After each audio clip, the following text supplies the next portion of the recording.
Brawl Stars o'yinida arzon va sifatli gem kerakmi? Bunda bizning Telegram kanalimiz yordam beradi. Telegram kanalimiz havolasi akkauntimizning biosida.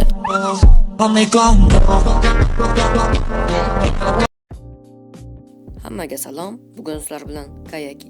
Bugun sizlarga o'yindagi eng aqlli, bezovta qiluvchi va kuchli zonani nazorat qiluvchi brawler, ya'ni Sprout brawleri haqida to'liq pro qo'llanmasini taqdim qilaman. Agar Sprout bilan o'ynashni o'rganib olsangiz, dushman o'yinchi asabiy bo'lishi aniq. Qani bo'lmasam videoni boshladik. Sprout o'zi kim? Sprout tepadan otuvchi bayes bo'lib, jang maydonini boshqarishga mo'ljallangan.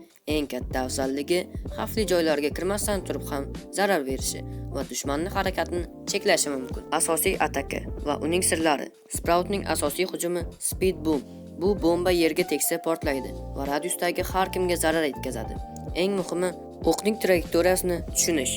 Pro o'yinchilar Sprout bilan burchak ortida turib otish usulidan foydalanadi. Bu esa dushmanga qarshi xavfsiz o'yinni ta'minlaydi. Sproutning ultasi va uni pro o'yinchilar qanday ishlatadi? Sproutning superi. Bu devor jang natijasini butunlay o'zgartiradigan kuchli vosita. Uni 3 xil holatda ishlatish eng samarali. 1. Dushmanni qamal qilib o'ldirish. 2. Komandadoshingizni himoya qilish. 3. Yo'lni to'sish. Sprout qaysi kartaga yaxshi? Sprout Brawl Ballga yaxshi. Nega aynan Brawl Ball desangiz? Chunki o'zingizning ultangiz bilan darvozangizni himoya qilishingiz mumkin. Sprout bilan keng tarqalgan holatlar. Ko'pchilik Sprout bilan quyidagi xatolarga yo'l qo'yadi. 1. Har bir hujumda oldindagi yo'nalishni hisoblab. 2. Komandadoshingizni qamal qilib qo'yib. 3.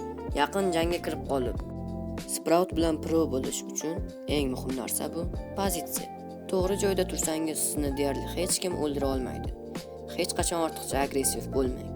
Doim masofani saqlang va ultangizni o'ylab ishlating. Agar Sprout bo'yicha qo'llanma sizga yoqqan bo'lsa, like bosing, kommentda qaysi brawler haqida keyingi video qo'yishimizni yozib qoldiring. Ko'proq pro taktikalar uchun kanalga obuna bo'ling. Keyingi videoda ko'rishguncha